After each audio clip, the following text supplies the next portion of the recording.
The underground markets of Nexus Prime Colony buzzed with the constant hum of illegal trade. Steam rose from food stalls while merchants hawked everything from stolen tech to exotic creatures.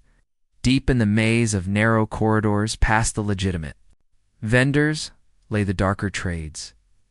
Marcus Reed wiped sweat from his forehead as he navigated through the crowd.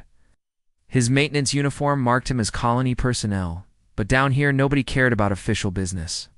He was tracking a water leak that had been causing problems in the residential sector for weeks. The trail led him deeper than he'd ever ventured before. Following the sound of dripping water, he turned into a dimly lit alley lined with metal cages. His blood ran cold at what he saw.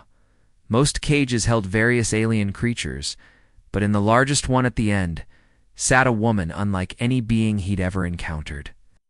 Her skin shimmered with an opalescent blue-green hue and intricate silver. Markings traced patterns across her arms and face like living tattoos. Her hair fell in midnight waves to her shoulders, and when she looked up at his approach, her eyes blazed with the fierce amber of a predator. She was breathtaking and terrifying at once. The woman pressed herself against the far corner of the cage as he approached, her lips pulling back to reveal sharp canine teeth. A low growl rumbled in her throat. The cage was barely large enough for her to stand. Marcus could see the cruel marks where shackles had chafed her wrists and ankles.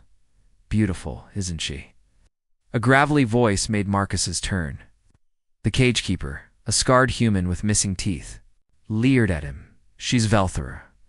Warrior race from the Outer Rim. This one's been nothing but trouble since we got her. Won't eat, won't perform, nearly took my hand off yesterday. Marcus felt sick. She's sentient. This is slavery. The keeper shrugged. Colony authorities don't care what happens down here, long as we keep the noise down. You buying or just looking? Not Marcus started, then stopped. Through the bars, the woman's golden eyes met his. There was intelligence there and pain, and something else that made his chest tighten. Defiance.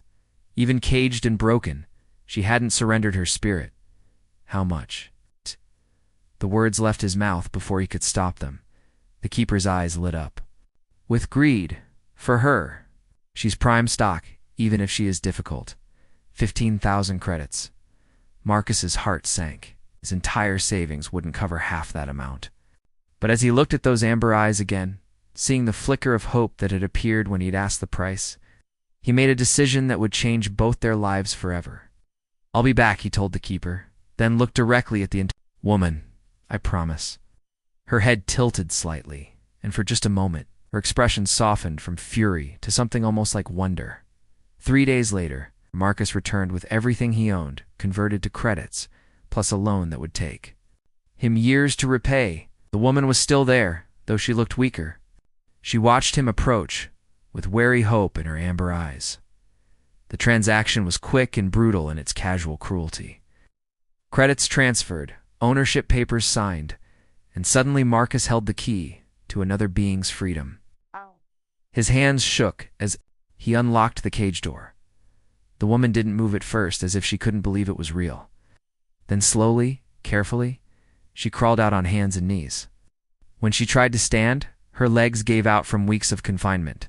Without thinking, Marcus reached out to help her. She recoiled with a sharp hiss, but he kept his hands open and visible. Easy, he said softly. I'm not going to hurt you. My name is Marcus. She studied his face intently, then tentatively aloud. Him to support her arm as she found her footing. Standing, she was nearly his height, and despite her weakened state, could see the lean muscle and natural grace of a born warrior, leading her through the colonies, back passages to avoid attention. Marcus brought her to his small apartment in the maintenance sector. It wasn't much, just a living room, bedroom, basic kitchen, but it was clean and safe. The moment they were inside, she moved to the windows, checking exits, mapping the space like a tactician. Her movements were fluid despite her exhaustion. Speaking of training that had been beaten into her bones, "Are you hungry?" Marcus asked, keeping his voice gentle. She turned those piercing amber eyes on him, understanding flickering across her features, even though she didn't speak. He prepared a simple meal while she watched from across the room, never taking her gaze off him. When he set the plate on the table between them and stepped back. She approached cautiously. The first bite made her eyes close in relief for food after weeks of scraps as she ate. Marcus noticed the way she held the spoon like a weapon, how she positioned herself to see both the door and him at all times. This woman was a survivor, a fighter who had been through hell but refused to be broken. When she finished eating, she looked at him with those incredible eyes and spoke her first word in accented but clear English. "Why?" "Because you deserved better," he said simply.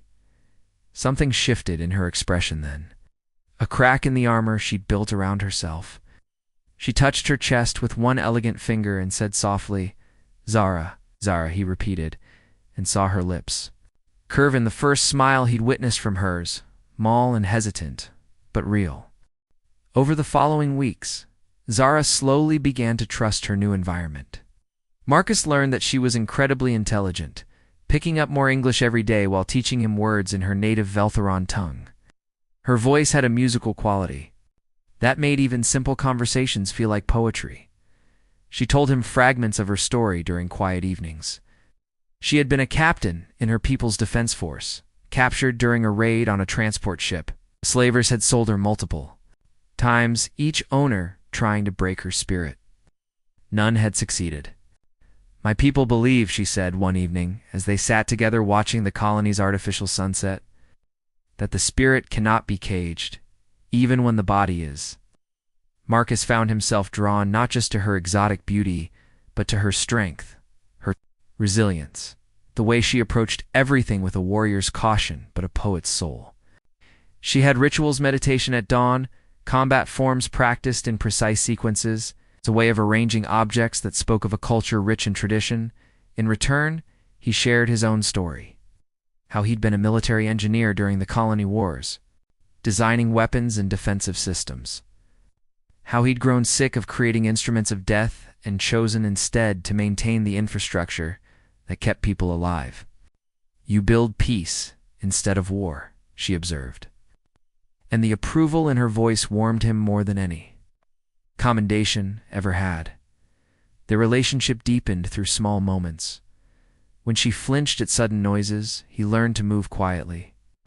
When she had nightmares, he would sit nearby without touching, just letting his presence comfort her. When she showed him the scars on her back from whip marks, his hands clenched into fists, but his voice remained gentle. One afternoon, she was practicing her combat forms in the small living space when she stumbled, still weak from her captivity. Without thinking, Marcus caught her, his arms wrapping around her waist. For a moment, they were frozen, her back pressed against his chest, both breathing hard. She turned in his arms, and the look in her amber eyes was no longer wary or grateful. It was hungry, alive with a desire that matched his own. When she reached up to touch his face with trembling fingers, he caught her hand and pressed a kiss to her palm.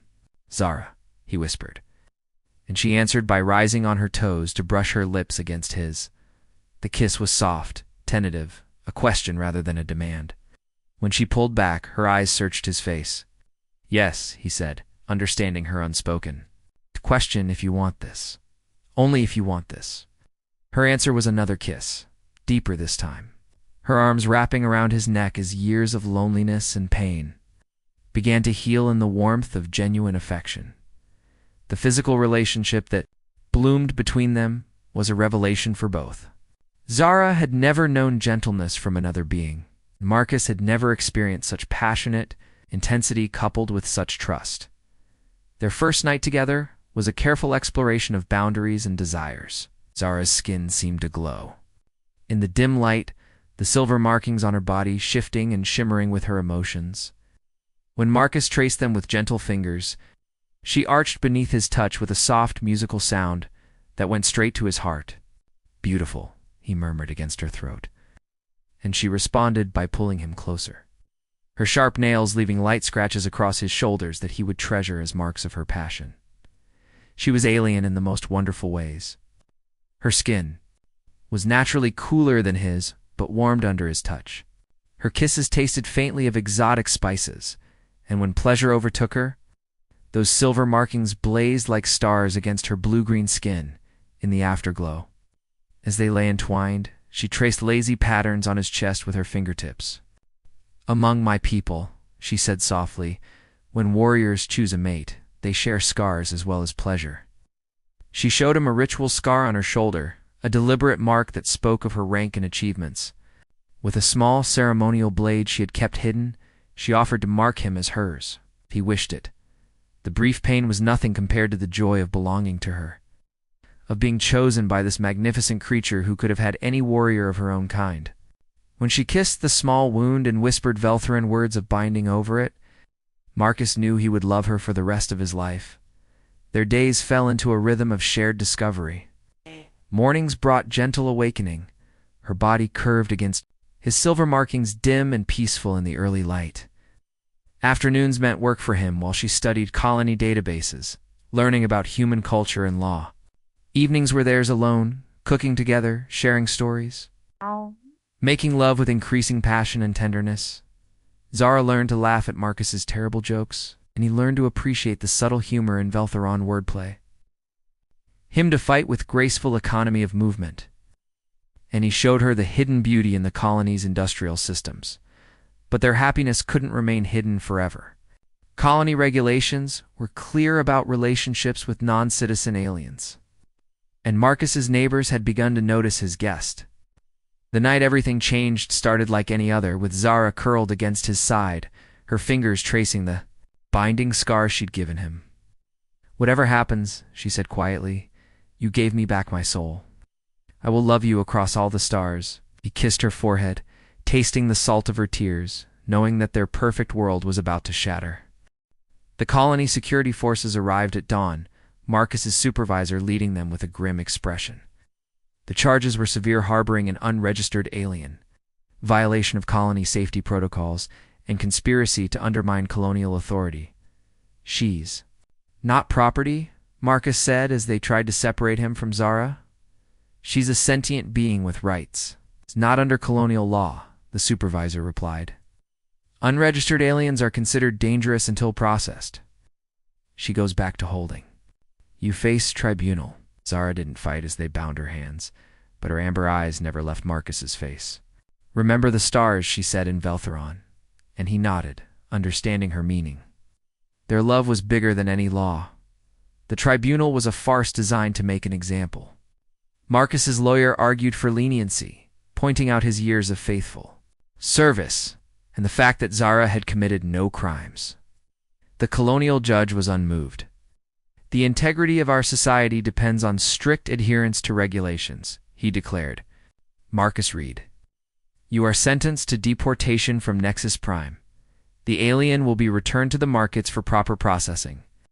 What the judge hadn't counted on was how Marcus's story had spread through the colony's data networks.